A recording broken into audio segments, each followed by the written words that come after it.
dia akan diberikan rezeki oleh Allah dengan jalan yang tidak disangka-sangka. Rezekinya datang dengan cara yang tidak disangka-sangka. Gajinya mungkin kecil, tapi penghasilannya gede. Kan itu yang penting.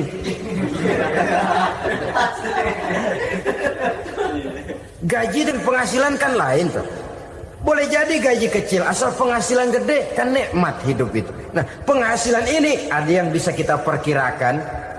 Bisa kita perkirakan. Misalnya gaji itu tadi. Kalau saya kerja, gaji saya begini. Ada rezeki yang masuk min haitsu la yahtasib. Tidak kita sangka-sangka, tidak kita duga-duga, tahu-tahu ada saja rezeki. Datang orang bawa persoalan yang mendatangkan hasil. Sebab rezeki, jodoh, maut memang seperti bayangan. Kita uber-uber dia lari, kita diem dia diem. Kan gemesin itu. Bayang-bayang itu begitu. Kita kejar, dia lari. Rezeki juga begitu. Kita diam, dia diam. Setengah mati yang namanya rezeki kita cari, kita uber, ngobek sampai ratusan bohong kita kerjain. Tapi memang belum waktunya, ya sulit untuk tembus. Tapi kadang-kadang giliran kita nongkrong di rumah, datang orang bawain rezeki. Itulah yang namanya rezeki. Tapi ini untuk orang yang bertakwa. Kalau tidak punya kredibilitas takwa, jangan lalu pakai ayat ini. Diberikan Allah dengan rezeki dengan jalan yang tidak disangka. Kan ada ayatnya dah. Kita mah manteng aja di rumah dah. Ntar juga tuh rezeki datang. Ini fasilitas yang diberikan kepada orang yang wa may yattaqillah, bertakwa kepada Allah, yarzuqhu min haitsu la yahtasib, diberikan rezeki dengan cara yang tidak disangka-sangkanya. Maka kadar ketakwaan jangan membuat kita buruk sangka. Tuh orang ya nggak kemana-mana, duitnya ada aja. Kalau dia takwa, Allah berikan jalan keluar. Yang lantas ngelihat kiai orangnya ahli ibadah, ilmunya tinggi, akhlaknya luar biasa, takwanya tinggi, rezekinya lancar, lalu husnuzon nih kiai nggak kemana-mana, duitnya banyak, miara tuyul kali ini. Itu termasuk jaminan Allah yang masuk kategori min haitsu la yahtasib. Yang ketiga, yaj'al lahu min amrihi yusra, dimudahkan segala urusannya. Dimudahkan segala urusannya.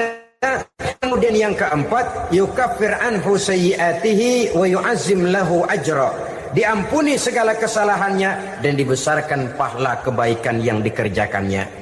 Al-Quranul Karim memberikan tuntunan dan ajaran kepada kita bahwa orang-orang yang memperoleh kemenangan itu tidak lain adalah orang-orang yang bertakwa. Hanyalah mereka yang bertakwa kepada Allah Subhanahu wa ta'ala pada akhirnya akan tampil sebagai pemenang. Lalu siapa orang yang bertakwa itu? Dijelaskan dalam awal-awal Al-Baqarah. Orang yang bertakwa yang akan meraih kemenangan, pertama, allazina yu'minuna bil ghaib, yaitu orang-orang yang beriman kepada yang gaib. Percaya bahwa ada alam yang gaib, alam yang abstrak, alam yang tidak bisa dijangkau oleh salah satu daripada panca indera kita. Mereka percaya dan beriman kepada adanya malaikat, beriman kepada adanya iblis dan jin, beriman kepada adanya alam kubur, beriman kepada adanya alam mahsyar, beriman kepada adanya alam akhirat, beriman kepada adanya surga dan neraka.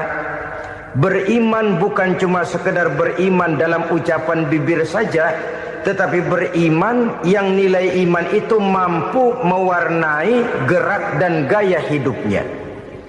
Iman yang meresap sampai ke tulang sumsum, kemudian memberikan dampak positif di dalam kehidupan manusia. Alam, kita tahu, adalah sesuatu yang selain Allah, dan Allah bukanlah alam. Apapun namanya selain daripada Allah, itu adalah alam. Alam pada hakikatnya terbagi menjadi dua. ada alam syahadah, alam nyata, alam konkret, alam yang bisa dijangkau oleh salah satu indera kita. Kemudian ada alam ghaib, alam yang tidak bisa dijangkau oleh panca indera kita, alam metafisika, alam abstrak, alam yang wajib kita imani keberadaannya. Kita percaya bahwa malaikat itu ada. Kita percaya kepada jin, bahwa jin itu ada. Kita percaya kepada adanya iblis dan setan. Bukan percaya kepada iblis dan setannya, percaya bahwa iblis dan setan itu ada. Itu termasuk salah satu daripada sifat orang yang bertakwa kepada Allah. Saudara-saudara kaum muslimin rahimakumullah, kecenderungan pembangunan yang lebih bersifat materialistis biasanya menggeser aspek kehidupan rohani. Orang berpikir empiri, dan dalam pola pikir yang demikian maka alam gaib tidak lagi mendapat perhatian. Aspek kehidupan yang bersifat rohaniah malah mulai ditinggalkan. Akibatnya terjadilah kepincangan di dalam kehidupan kita. Pernah ada satu pengalaman pribadi dalam perjalanan kembali ke tanah air. Dalam pesawat di sebelah kanan saya duduklah seorang Jerman namanya Heiner Simonsen. Iseng saya ajak kenalan, saya ajak ngobrol, saya tanya dia. Saya bilang, Mas Heiner ini, kalau pesawat yang kita tumpangi ini jatuh ke bawah, kira-kira apa yang bakal terjadi, Mas? Dia bilang, kita semua akan mati. Begitu? Iya. Oke. Apa itu mati? Tanya saya. Dia bilang, untuk tahu apa itu mati, kita harus tahu lebih dahulu apa itu hidup. Saya pikir nih bule bisa ngomong juga. Baiklah kata saya. Apa hidup menurut Anda itu? Oh, hidup itu dia bilang, kalau seluruh anggota badan kita bekerja secara normal, paru-paru memompa darah secara normal, jantung berdetak secara normal, sel-sel tubuh bekerja secara fit, dan organisme tubuh hanya mau bekerja secara normal, dia bilang, kalau kita memberi makan yang cukup, menu yang teratur, dan gizi yang lengkap. Saya bilang, kesimpulannya apa, Ner? Dia jawab, hidup adalah dari tangan ke mulut. Life is from the hand to the mouth, kata dia. Hidup adalah dari tangan ke mulut. Jadi masalah hidup tidak lebih daripada masalah isi perut. Orang pergi pagi, pulang sore, peras keringat, banting tulang, perut yang dibelain. Saya bilang, you are wrong. Sampean salah, Ner. Kamu orang Islam bukan? Bukan. Pantas. Kenapa saya salah? Dia bilang. Ya jelas salah. Salahnya di mana? Kamu ini manusia. Kalau hidup cuma dari tangan ke mulut, saya bilang, kambing di kampung saya juga begitu pikirannya, Ner. Itu kambing di kampung saya, asal perutnya kenyang, sudah hidup dia. Perkara besok bagaimana, lusa prospeknya macam mana, bulan depan ada apa, kambing nggak pernah mikir. Di kampung saya kambing juga pikirannya begitu. Kamu Kristen ya? Tadinya. Loh kok tadinya, lalu apa sekarang kamu ini? Dia bilang, sekarang saya netral. Saya tidak beragama, tapi saya percaya kepada Tuhan sebagai pencipta alam. Saya ingat benar dia bilang, I haven't any religious, but I believe to God as the creator of the world. Kenapa bisa netral begitu, Ner? Habis saya bingung katanya. Islam bilang Islam baik, Kristen bilang Kristen baik, Hindu Buddha bilang Hindu Buddha baik, semua agama baik. Saya netral sekalian, nggak beragama. Yang penting saya percaya kepada Tuhan. Saya bilang, Ner, kamu ini kayak orang mau beli celana, lalu bingung. Yang satu bilang Levi's bagus, yang satu bilang Blue Jean hebat, yang satu bilang Wool England hebat. Celana ini hebat, celana itu bagus, celana ini hebat. Semua celana bagus, kamu bingung. Akhirnya netral, tidak pakai celana. Itu juga salah. Saya pikir-pikir, kemudian saya melihat bahwa dua pola berpikir Henner ini nampaknya sudah mulai menggejala di lingkungan masyarakat bangsa kita. Disadari atau tidak, secara jujur kita harus berkata, dua pola pemikiran Henner ini mulai berkembang di tengah masyarakat bangsa kita. Pertama, pola pikir materialisme. Hidup adalah dari tangan ke mulut. Masalah hidup tidak lebih masalah isi perut. Itu yang perlu dibela, dan disitulah arti kehidupan. Pergi pagi, pulang sore, peras keringat, banting tulang untuk mempertahankan perut. Kalau sudah kemari cara orang berpikir, maka buat apa percaya kepada yang gaib? Untuk apa sholat? Untuk apa puasa? Untuk apa zakat? Untuk apa menghadiri majelis taklim? Tanpa kepercayaan kepada yang gaib, hidup berjalan menurut alur empiris dan materialis. Kalau sudah ke sana cara orang berpikir, biasanya orang lalu cenderung menghalalkan segala cara. Hanyalah orang yang percaya bahwa akhirat ada. Hanyalah orang yang percaya bahwa alam kubur itu ada. Hanyalah orang yang percaya bahwa malaikat itu ada, hidupnya akan lebih terarah dan terkendali. Karena kepercayaan kepada yang gaib, yang merupakan fase daripada kehidupan setelah hidup yang sekarang ini, mewarnai gerak pribadi seseorang di dalam dia melakukan kegiatan hidupnya. Pola berpikir materialisme, disadari atau tidak, mulai menggejala di lingkungan masyarakat bangsa kita. Hidup tidak lebih dari urusan tangan ke mulut, mulut ke tangan, tangan ke mulut. Asal perut sudah kenyang, hiduplah sudah. Perkara bagaimana prospek hari yang akan datang, bagaimana akhirat, tidak jadi persoalan. Ini yang oleh Nabi diperingatkan, ad-dunya sijnul mu'min wa jannatul kafir. Dunia adalah penjara bagi orang beriman dan surga bagi orang kafir. Dulu di zaman Belanda hadis ini pernah disalah tafsirkan, disalah artikan, digunakan sebagai senjata untuk mengkebiri dan membuat impoten umat Islam. Sudahlah umat Islam gak usah macam-macam, kata Belanda. Dunia ini kan penjara buat orang Islam, surga buat orang kafir. Di penjara jangan bertingkah.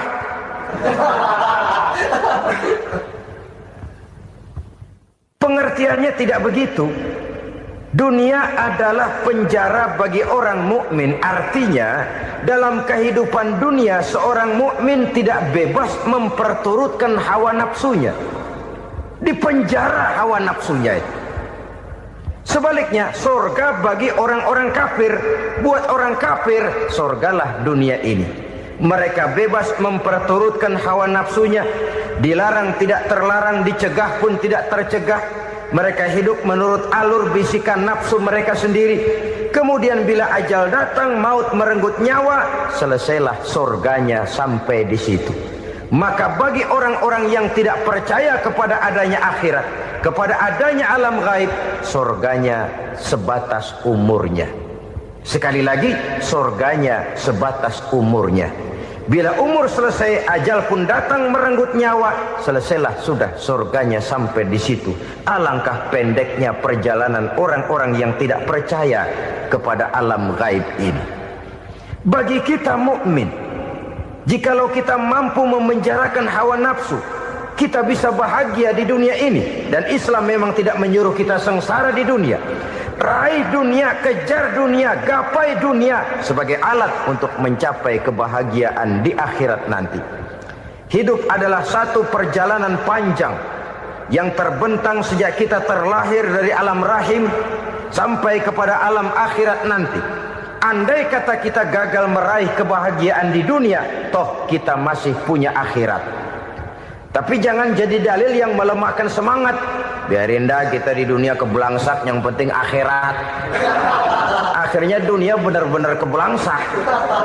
Bagaimana dunia ini bisa kita raih, dan bagaimana meraih dunia untuk menunjang kepentingan akhirat nanti. Yang kedua, dari pikiran Heiner yang saya lihat menggejala di lingkungan masyarakat bangsa kita, timbulnya manusia-manusia netral, seolah-olah Tuhan yes, agama no, sama Tuhan percaya, agama ogah. Tuhan ngangguk, giliran agama godeng. Padahal hampir dalam setiap ayat dalam Quran, kata-kata amanu biasanya bergandeng dengan wa amilus sholihat, iman dan amal soleh. Ini sebagai isyarat Tuhan dan agama jangan pernah dipisah-pisah. Apabila kita bertuhan, maka kita harus beragama. Apabila kita beragama, maka agama itu harus bersumberkan dari Tuhan yang kita imani itu. Tidak mungkin kita pisah, Tuhan yes, agama no. Sama Tuhan percaya tapi agama bikin sendiri. Sembayangnya cukup bengong 2 jam madep ngulon.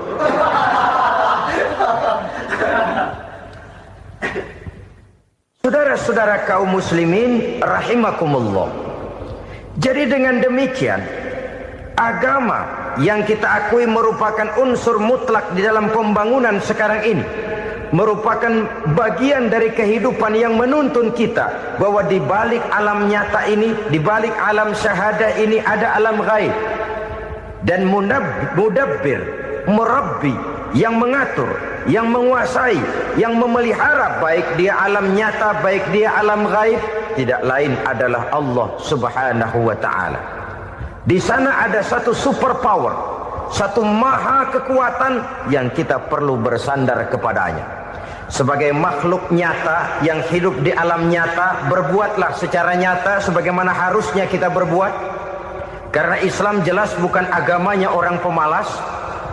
Islam jelas bukan agamanya orang yang mengajarkan setelah selesai sholat boleh duduk, nggelenggem ayam-ayam, ndelohom, menghitung bintang di langit sambil menunggu keajaiban. Tidak. Islam adalah agama yang mengajarkan apabila sholat sudah selesai kamu kerjakan, bertebaranlah di permukaan bumi, cari karunia Tuhanmu. Jangan hidup berpangku tangan menunggu keajaiban. Karena hidup bukan undian. Jangan berharap untung besar tanpa mau peras keringat.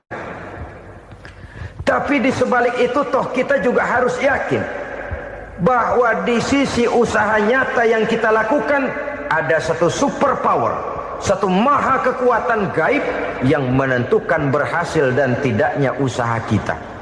Kepercayaan kepada hal semacam inilah yang mendorong kita untuk mempunyai sandaran vertikal, agar jikalau usaha ini berhasil, kita tidak lupa diri dan lupa daratan. Jikalau usaha ini gagal, kita tidak putus asa dan buruk sangka, tidak cupik pandangan dan sempit hati, tapi mampu melihat persoalan dengan kacamata putih sambil husnuzon kepada Allah Subhanahu wa ta'ala. Kita percaya malaikat itu ada. Ada yang namanya Raqib dan Atid, mengawasi gerak hidup kita sampai kepada gerak hati kita. Ini memberikan sugesti agar kita berhati-hati. Tidak sejengkal tanah pun kita bisa berlindung dari pengawasan Raqib dan Atid. Ada Munkar Nakir yang akan menyoal kita di alam kubur. Ada malaikat Malik, penjaga neraka. Ada malaikat Ridwan yang menjaga surga. Kita percaya kepada adanya jin, kita percaya kepada adanya setan, iblis. Percaya kepada adanya, bukan mempercayai si setan, si iblis lalu menjadikannya sebagai teman. Tidak. Percaya bahwa mereka itu ada dan merupakan makhluk Allah yang gaib yang diciptakan Allah Azza wa Jalla. Kepercayaan kepada alam gaib memberikan motivasi terhadap gerak lahir manusia, sehingga dengan motivasi kepercayaan kepada yang gaib, gerak lahir jadi lebih terarah, jadi lebih terpelihara. Pernah seseorang bertanya, "Pak, apakah adanya akhirat bisa dibuktikan secara ilmiah?" Saya bilang tidak bisa, tidak bisa. Kenapa? Karena yang berangkat nggak pernah pulang kembali lagi. Kalau dia pulang kemari bisa kita tanya bagaimana enak di sono.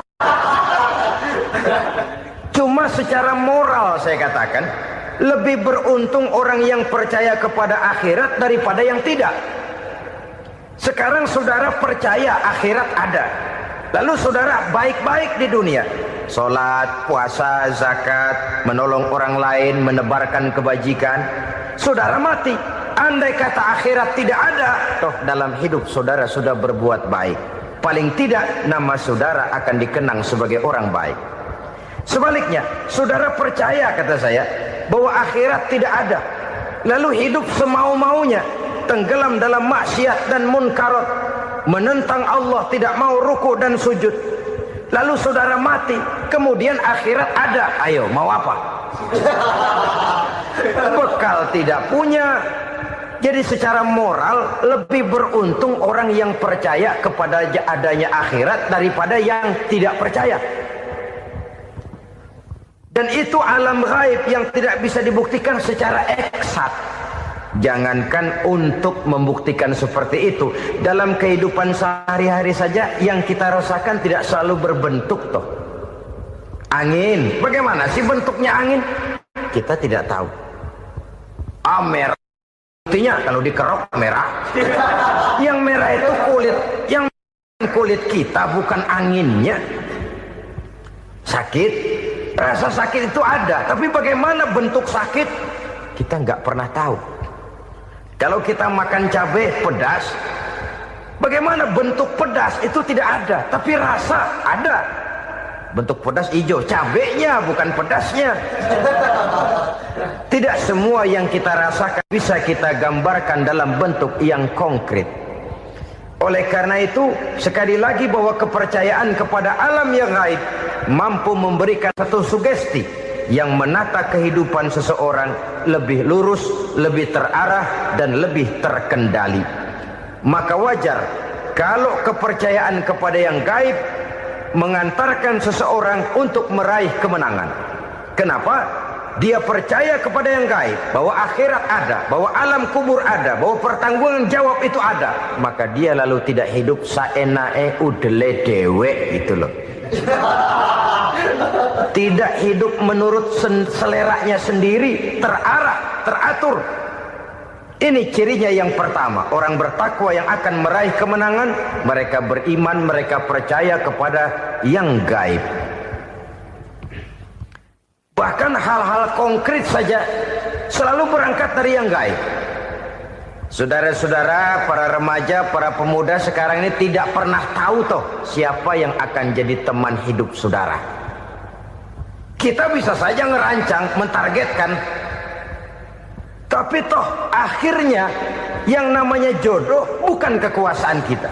Rezeki di luar kemampuan kita. Begitu juga ajal, maut, jodoh, ajal adalah contoh-contoh konkret bahwa pada akhirnya yang gaiblah yang menentukan. Bertahun-tahun ngelancong, emang jodoh seret, nggak jadi.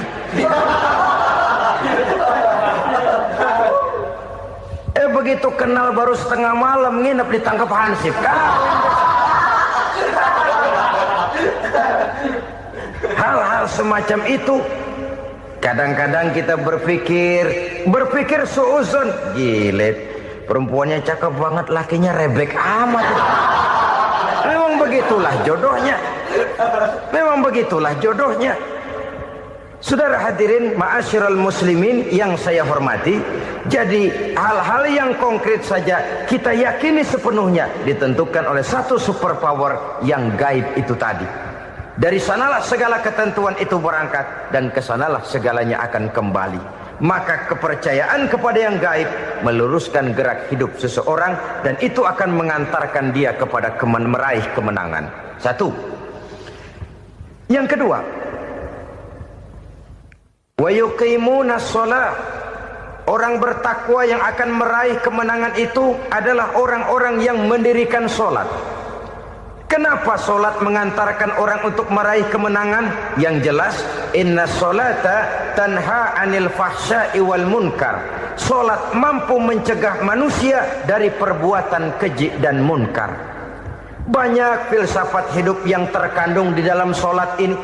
Sejak kita wudhu sampai kita menghadap ke arah kiblat, sampai kita melakukan gerak-gerak solat, bacaan-bacaan yang ada di dalam solat, lalu sampai kepada mengucapkan salam.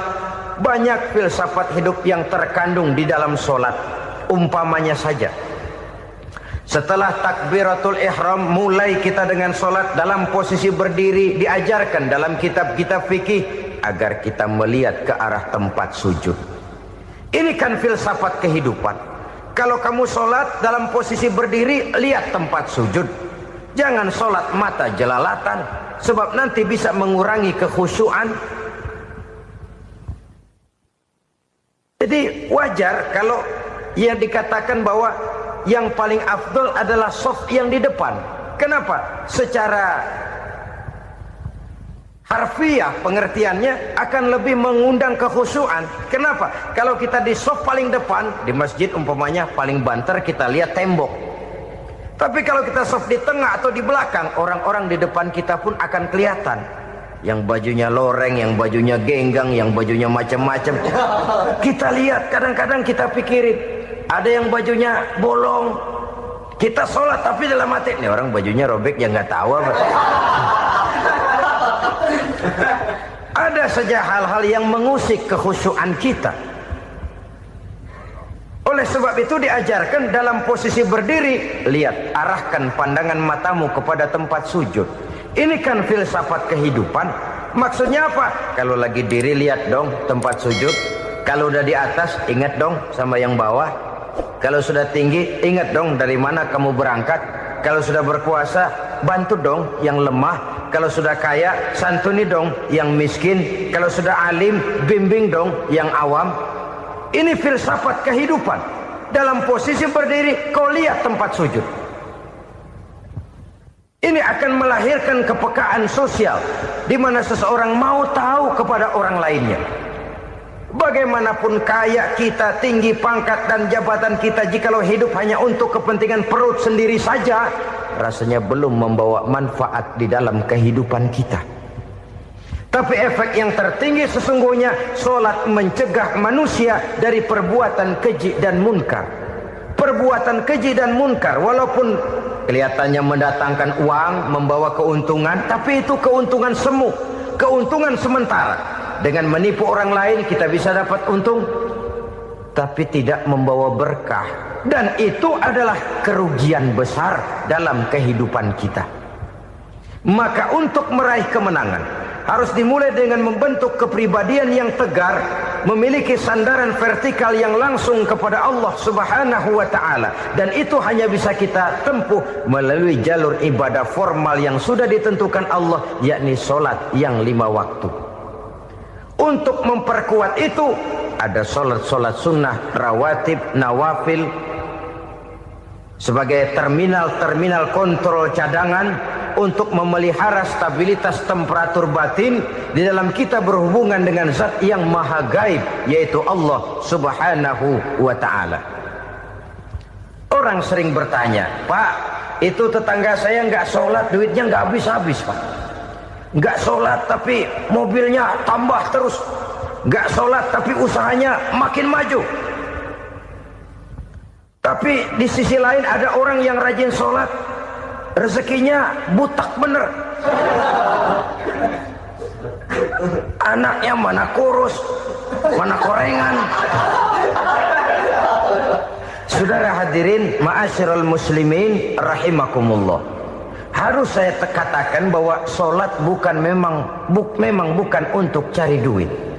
Solat adalah sandaran vertikal kita kepada Allah. Sedangkan soal rezeki itu berkaitan dengan sifat Allah maha pengasih dan maha penyayang. Allah maha pengasih, siapapun dikasih kalau mau usaha. Allah maha penyayang, tidak semua orang disayang oleh Allah Azza wa Jalla. Dan belum tentu banyak harta itu merupakan nikmat. Mungkin juga istidraj. Artinya istidraj itu dikasih tapi diambulin, kalau bahasa Betawinya itu. Dikasih tapi diambulin, itu bukan merupakan nikmat sesungguhnya, lebih merupakan azab dari Allah Subhanahu wa ta'ala.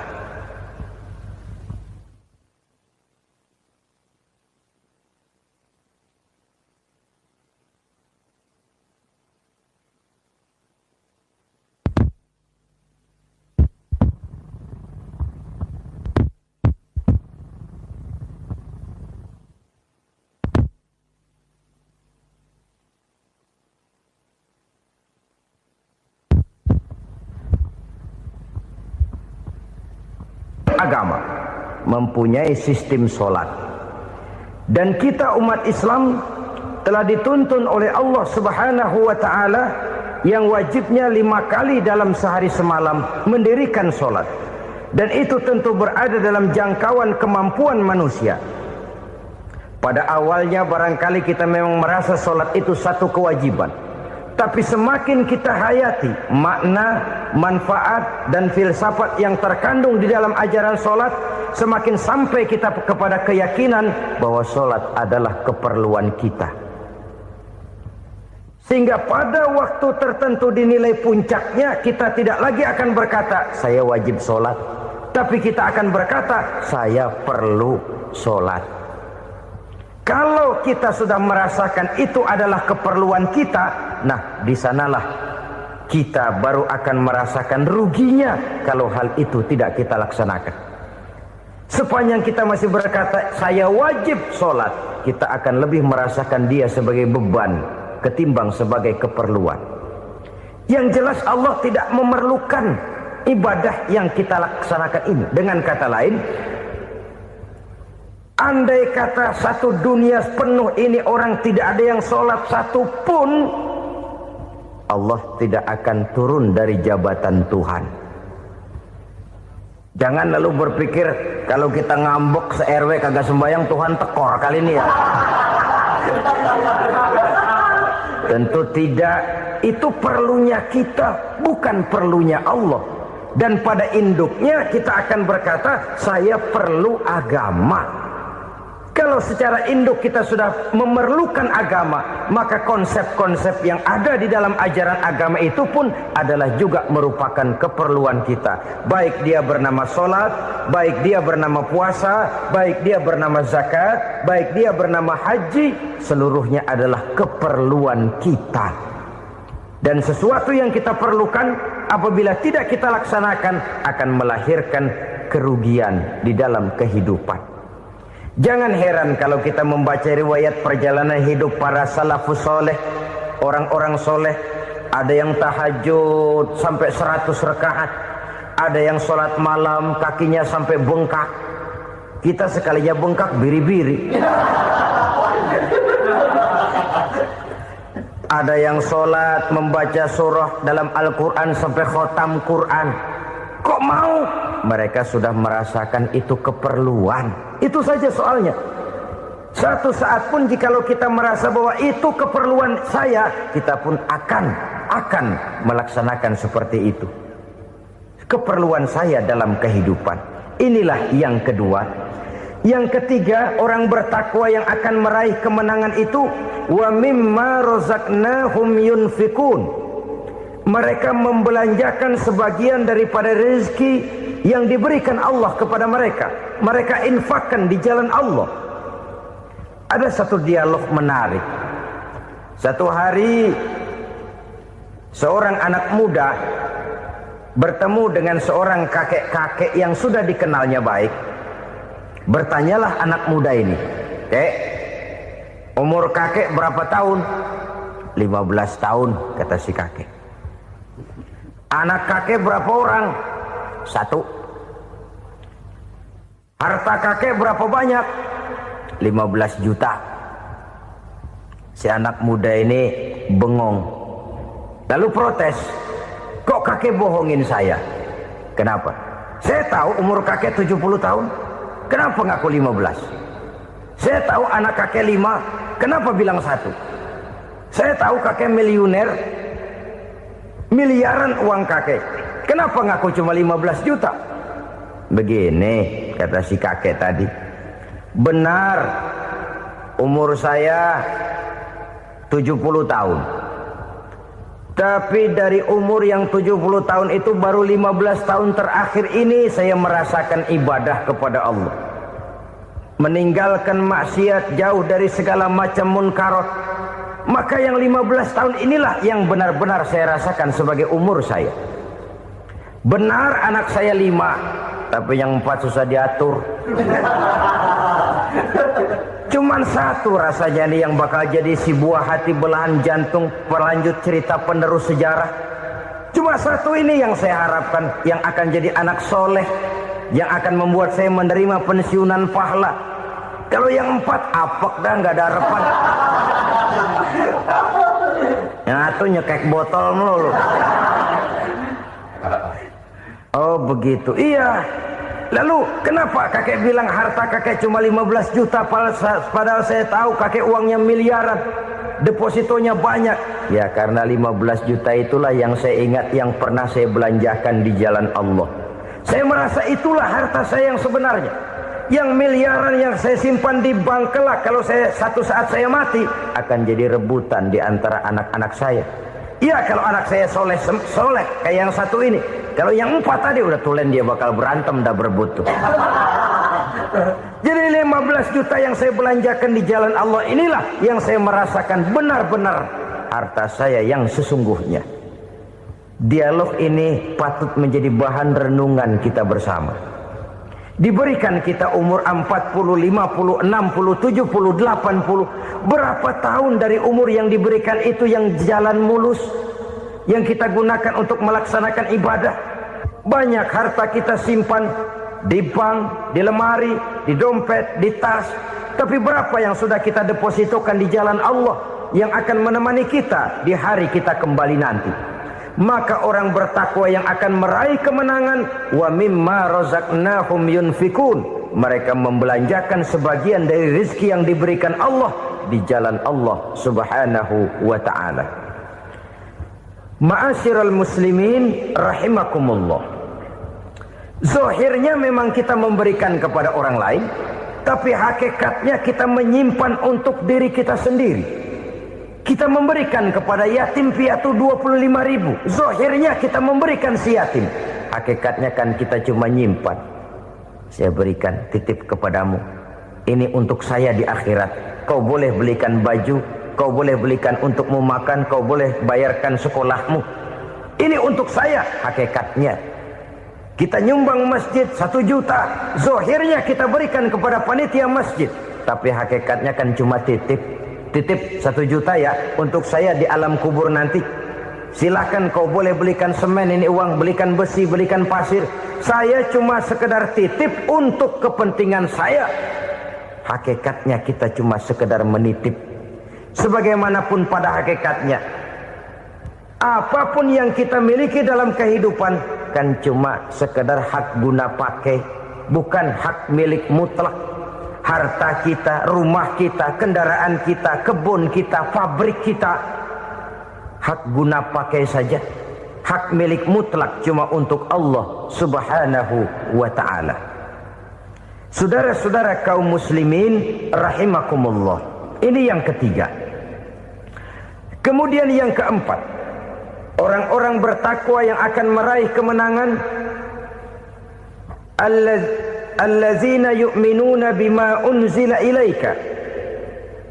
Mereka yang beriman, mereka yang percaya kepada apa yang telah diturunkan kepadamu Muhammad, ay Al-Quran, yakni Al-Quranul Karim.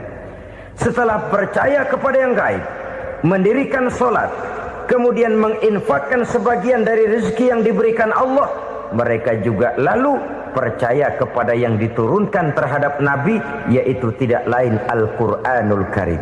Sekali lagi di sini, percaya bukan hanya sekedar percaya saja, tetapi percaya lalu menjadikan Al-Quran itu sebagai pedoman hidup. Sebab memang Al-Quran itu adalah GBHM, garis-garis besar haluan muslim. Apa yang harus kita lakukan, apa yang harus tidak kita lakukan, bagaimana mestinya kita bertingkah laku dan berbuat, seluruhnya tercantum di dalam Al-Quranul Karim. Itu sebabnya ketika satu hari Aisyah ditanya bagaimana akhlak Rasul, beliau menjawab, kana Rasulullah sallallahu alaihi wasallam khuluquhul Quran. Akhlak daripada Rasulullah tidak lain adalah Al-Quran. Jawaban simpel ini memberikan gambaran bahwa keseluruhan daripada konsepsi Quran sudah diterjemahkan dalam kehidupan Rasulullah Sallallahu Alaihi Wasallam. Karena kita tahu akhlak adalah keseluruhan dari gerak hidup manusia. Sejak ia berpribadi, berumah tangga, bertetangga, bermasyarakat, sampai kepada berbangsa dan bernegara, Al-Quran tetap memberikan sentuhan nilainya. Oleh karenanya, orang-orang yang bertakwa adalah orang-orang yang menjadikan Al-Quran sebagai pedoman dalam kehidupannya. Dan kita yakini Al-Quran diturunkan kepada Nabi Muhammad bukan merupakan produk Nabi Muhammad. Isi dan redaksinya langsung dari Allah Subhanahu wa ta'ala. Kemudian cirinya yang kelima, orang bertakwa yang akan meraih kemenangan itu, wa ma unzila min qablika. Tidak hanya sekedar percaya kepada yang diturunkan terhadap Nabi Muhammad yaitu Al-Quran, mereka juga percaya kepada apa yang pernah diturunkan kepada para nabi, kepada para rasul sebelum Nabi Muhammad. Percaya kepada adanya suhuf, percaya kepada adanya Taurat, percaya kepada adanya Injil, percaya bahwa Allah dahulunya sudah menurunkan Taurat kepada Musa, percaya bahwa Allah sudah menurunkan Injil kepada Isa, percaya Injil ada, Taurat ada, diturunkan Allah untuk Isa dan Musa, tetapi tidak wajib mengamalkannya karena kita sudah diberikan Al-Quranul Karim. Ini yang perlu saya garis bawahi. Kita percaya Allah telah menurunkan Injil dahulu kepada Isa. Kita percaya bahwa Allah telah menurunkan Taurat dahulunya kepada Nabi Musa. Kadang-kadang ini dijadikan dalih, dikacaukan pengertiannya. Quran saja mengajarkan bahwa orang yang bertakwa harus percaya kepada Injil, maka pakailah Injil. Apalagi kalau ayat sebelumnya ditilap, dihapus, dihilangkan, Injilnya yang ditekankan, maka akan terjadilah penekanan yang salah arah. Karena salah arah akhirnya bisa merusak dan menghancurkan akidah. Ketika Rasul suatu saat pernah ditanya orang, "Ya Rasul, bagaimana sikap kita sebagai muslim terhadap Injil yang ada sekarang?" Beliau menjawab, "La tukadzibuhu jami'an wa la tusaddiquhu jami'an." Jangan didustakan seluruhnya, jangan juga dibenarkan semuanya. Artinya, ini sudah merupakan gambaran dari Rasul bahwa dalam Injil yang ada sekarang masih ada ajaran-ajaran tauhid yang dibawa oleh Nabi Isa dan diajarkan kepada umatnya. Tapi juga dalam Injil yang sekarang ini sudah terkena intervensi dan investasi manusiawi. Karena itu Rasul menyimpulkan, la tukadzibuhu jami'an wa la tusaddiquhu jami'an. Jangan didustakan semua, jangan dibenarkan seluruhnya. Kita memang percaya Allah telah menurunkan Injil kepada Nabi Isa dulu, tapi kita tidak wajib mengamalkan Injil.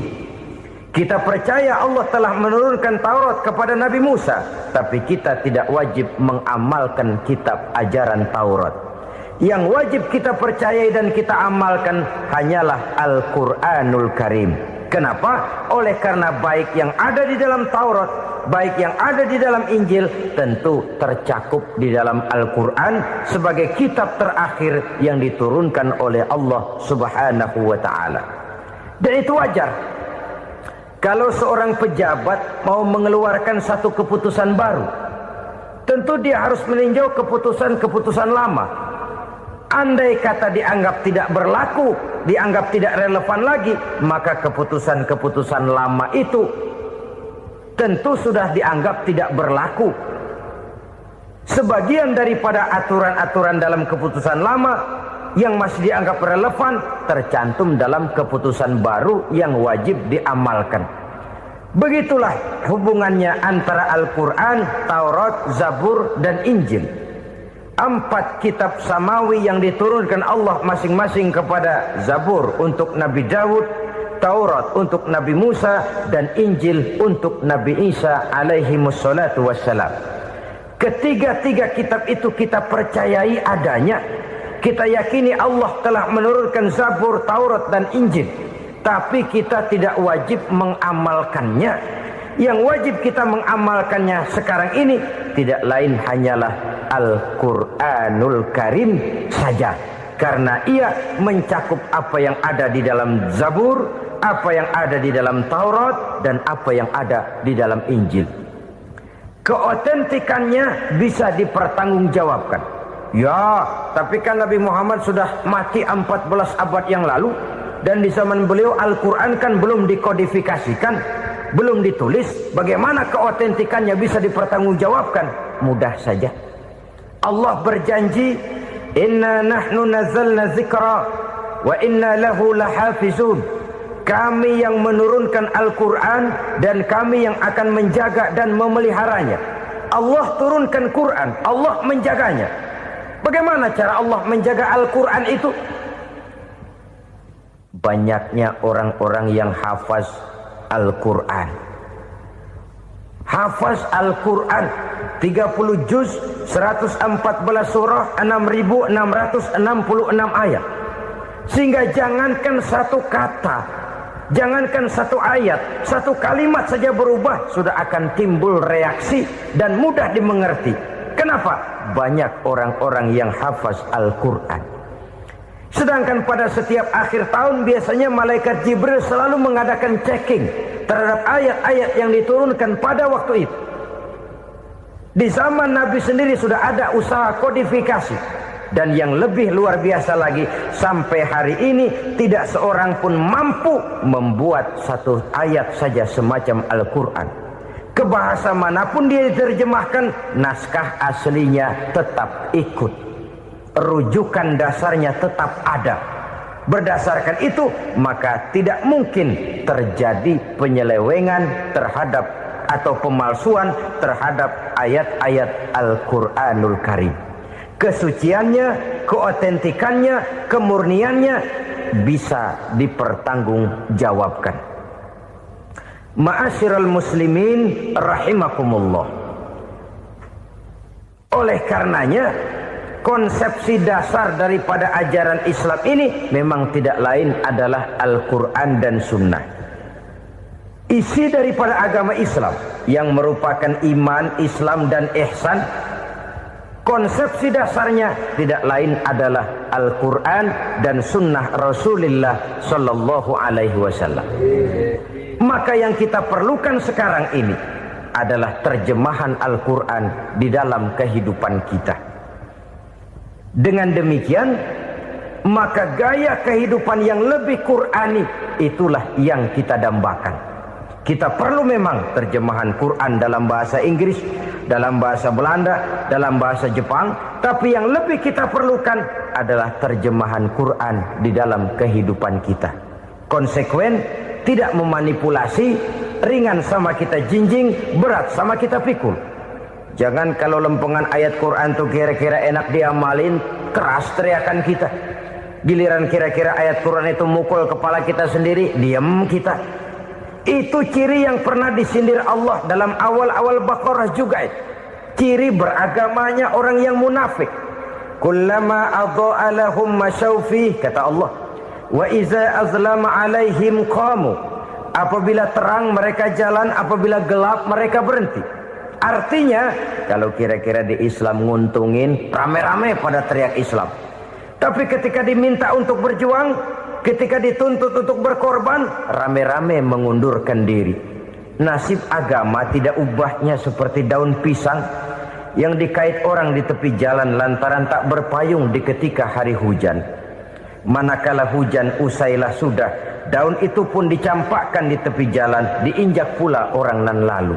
Artinya, orang menjadikan agama cuma sebagai lipstick, decoration only, tidak konsekuen. Hanya pada saat-saat kelihatannya Islam membawa keuntungan, rame-rame orang teriak-teriak tentang Islam. Tapi jikalau diminta berjuang, jikalau dituntut untuk berkorban, biasanya rame-rame juga mengundurkan diri. Jangan heran kalau mayoritas hitungan kita, tapi minoritas peranan kita.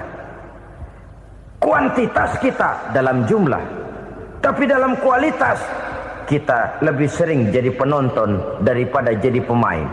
Padahal itu sangat tidak boleh terjadi. Umat Islam di Indonesia harus bangkit. Umat Islam di Indonesia harus sadar akan keberadaannya. Tidak boleh hanya jadi penonton berpangku tangan, karena memang agama kita juga mengajarkan untuk konsekuen di dalam menjabarkan ajaran-ajaran daripada agama kita. Kita sering jatuh menjadi umat yang lemah oleh karena kita ini tidak pandai menggalang kebersamaan yang diakibatkan tidak konsekuennya kita. Diistilahkan bahwa umat Islam di dalam menggalang kebersamaannya itu harus seperti orang main sepak bola. Saudara-saudara kan tahu orang main sepak bola itu. Orang main sepak bola, kalau pertandingan belum dimulai sih silakan saja kumpul di luar lapangan, atur strategi yang baik. Tapi kalau pertandingan sudah dimulai, turun ke lapangan hijau, jangan kumpul terus. Ada sepak bola gotong royong, mundur-mundur rame-rame, depan ke depan kumpul melulu mainnya. Kalah. Orang main sepak bola itu ya harus ada penyerang tengah, harus ada penjaga gawang, harus ada strikernya, harus ada kiri luarnya, kanan dalamnya yang jadi backnya. Posisi boleh bermacam-macam, tapi yang penting saling ngoper untuk menggolkan gawang lawan. Begitulah umat Islam ini. Boleh ada yang jadi pejabat, boleh ada yang jadi pengusaha, boleh ada yang jadi petani, silakan ada yang jadi seniman, ada yang jadi penyair, ada yang jadi artis sekalipun. Tapi kalau sudah berhasil menguasai bola, jangan lupa operannya. Operan itu yang langka. Kita ini muslim kadang-kadang kalau sudah memegang menguasai bola, kalau belum mau mampus, belum mau ngoper. Nanti kalau sudah nggak punya bola, baru mau ngoper. Kalau sudah dengar-dengar mau dekat pensiun, baru mau jihad, baru mau berjuang, baru mau ngurus pesantren. Tanda tangan sudah tidak laku, memo sudah tidak dihargai, baru mau berjuang. Kemarin kemana mas?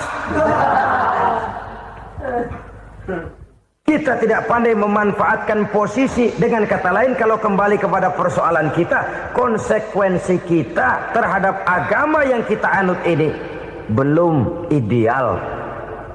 Kita masih lebih sering berislam ini pada saat-saat yang menurut perhitungan kita membawa keuntungan.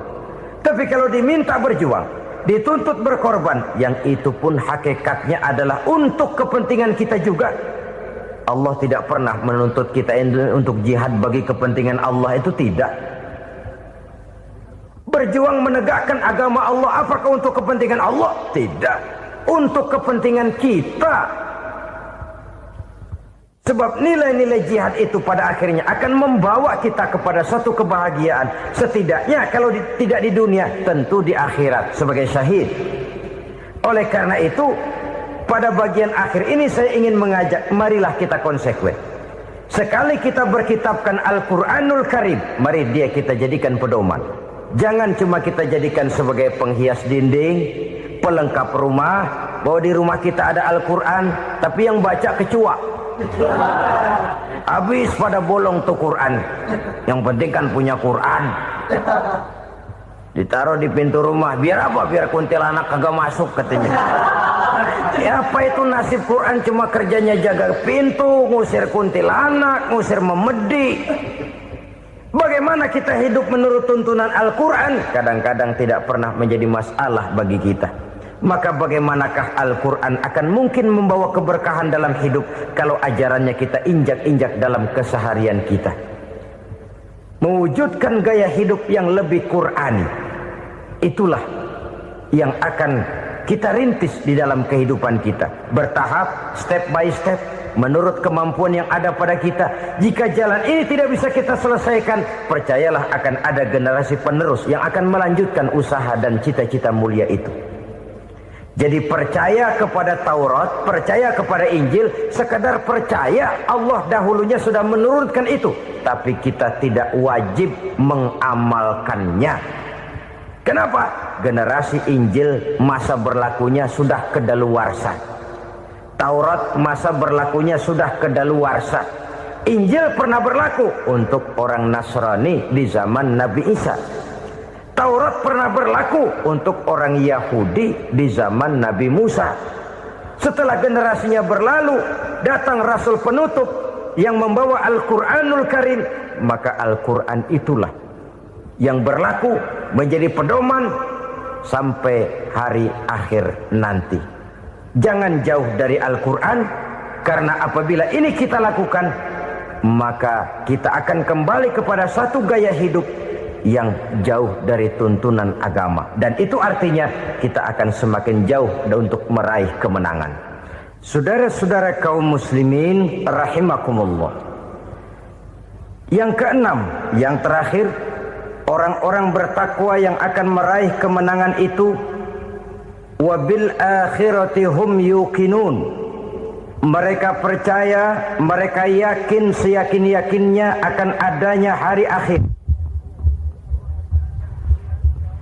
di mana seseorang akan mempertanggungjawabkan seluruh perbuatannya di dalam hidup ini.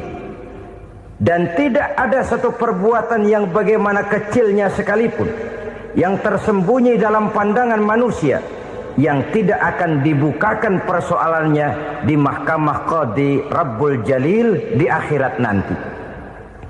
Itulah sebabnya maka percaya kepada akhirat disebut secara khusus. Padahal di awal tadi sudah dijelaskan yu'minuna bil ghaib, percaya kepada alam gaib, dan alam gaib ini termasuk akhirat. Kenapa pada bagian akhir disebut lagi akhirat? Karena ternyata bahwa kepercayaan kepada adanya akhirat merupakan induk dari kepercayaan terhadap adanya malaikat, setan, jin, dan lain sebagainya, dan akan lebih memberikan sugesti dalam kehidupan manusia untuk meluruskan gerak hidupnya. Jikalau satu saat tergerak hati akan berbuat kejahatan, ingin mencuri, sadarlah, awas ada akhirat. Sebab kalau kita cuma teriak awas ada polisi, itu cuma tertunda sementara. Begitu polisi meleng, embat.